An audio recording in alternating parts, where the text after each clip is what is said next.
हरे कृष्णा। ईश्वर की सर्वव्यापकता, ईश्वर के अंतर्यामी होने और चींटी से लेकर ब्रह्मा तक जरूरत पड़ने पर तत्काल जीव की सहायता करने का प्रमाण दिया है तुलसीदास जी ने रामचरितमानस में, जहाँ वो कहते हैं कि बिनु पग चलहि सुनहि बिनु काना। भगवान कैसा है?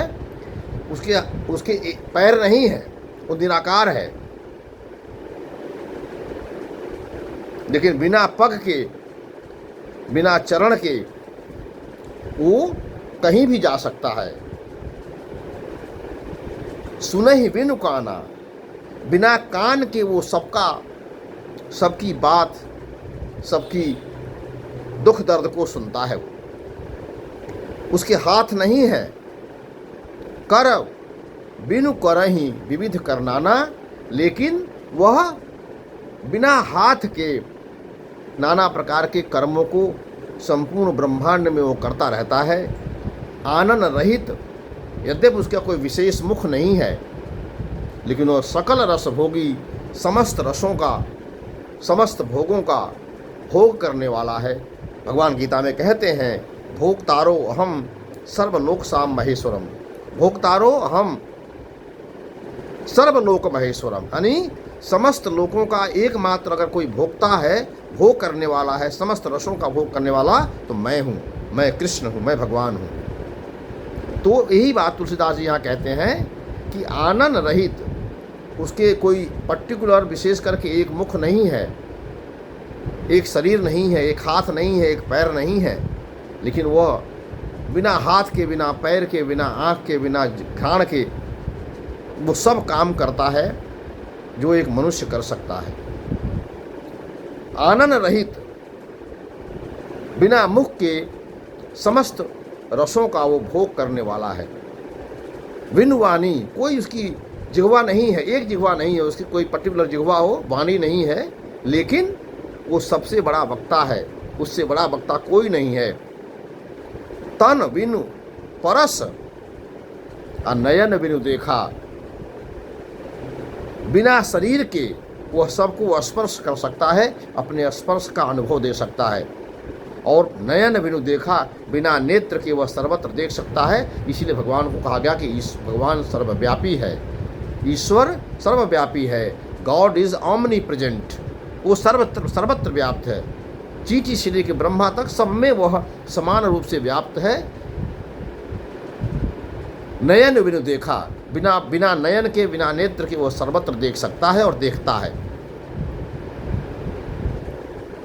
ग्रह ही घ्राण बिनु वास अशेषा, और उसके कोई जिह्वा नहीं है, लेकिन वह समस्त घ्राण को, समस्त रसों को, समस्त गंधों को वह ग्रहण करने वाला है, वो ग्रहण कर लेता है। समस्त जितने भी गंध हैं वो सबको वो ग्रहण करने वाला है, कर लेता है।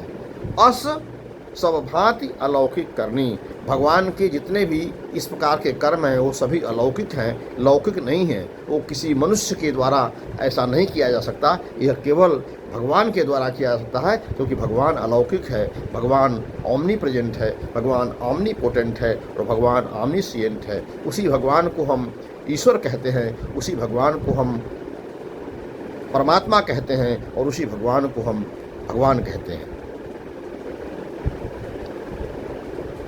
वो परमात्मा कब है?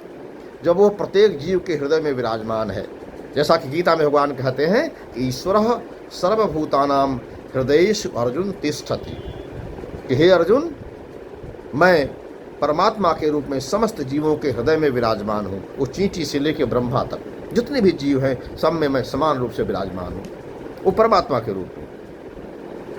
और ईश्वर के रूप में वह कण कण में व्याप्त है, जड़ में, चेतन में, पशु में, पक्षी में, संपूर्ण संसार में जो चराचर जगत आपको दृश्य आंखों से दिखता है वह सब भगवान का ही स्वरूप है। भगवान ने ही अपने आप को इस रूप में प्रतिभाषित कर रखा है, अपने आप को व्याख्यायित कर रखा है, अपने आप को विस्तार कर रखा है। यानी जो कुछ भी आपको दिखता है, वो चाहे पृथ्वी हो, चाहे वो आकाश हो, चाहे जल हो, चाहे पर्वत हो, चाहे पहाड़ हो, चाहे मनुष्य हो, पशु पक्षी, जो कुछ भी आपको संसार में दिख रहा है, इस ब्रह्मांड में दिख रहा है, वो सब का सब भगवान का ही स्वरूप है।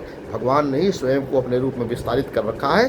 तो ईश्वर के रूप में वह सर्वव्यापी है, परमात्मा के रूप में वह सबके हृदय में अंतर्यामी, परमात्मा के रूप में सबके हृदय में विराजमान है, और भगवान के रूप में वह स्वयं अपने मूल वैकुंठ धाम, जहाँ उनका मूल वास है वैकुंठ, वहाँ पर वो निवास करते हैं। जैसा कि गीता के 10वें अध्याय की अंतिम श्लोक में भगवान कहते हैं कि मैं अपने एक अंश से इस संपूर्ण अनंत अनंत ब्रह्मांडों को धारण करता हूँ, और शेष अंशों से मैं अपने वैकुंठ में निवास करता हूँ, अपने जहाँ पर मैं अपने मुक्त आत्माओं के द्वारा, देवताओं के द्वारा, महर्षियों के द्वारा, ऋषियों के द्वारा मैं पूजित होता हूँ।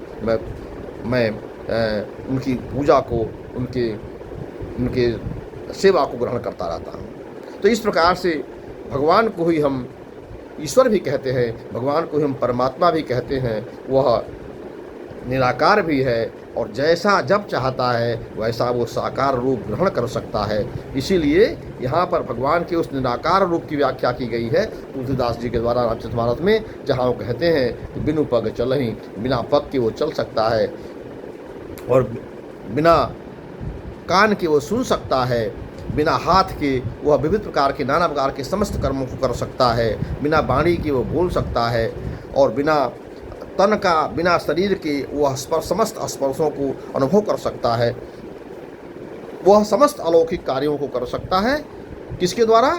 अपने सहस्त्र पुरुषा सहस्त्राक्ष सहस्त्रपाद, भगवान के बारे में कहा गया है। भगवान के अनंत अनंत हजारों लाखों करोड़ों हाथ हैं, हजारों लाखों करोड़ों आँखें हैं, हजारों लाखों जिह्वाएँ हैं, हजारों लाखों चरण हैं, पग हैं। यानी जितना चाहते हैं उतना विस्तार कर लेते हैं, और जब नहीं चाहते हैं तो अपने को निराकार रूप में अपने को प्रस्तुत किए रहते हैं। वह निराकार भी है, वह साकार भी है।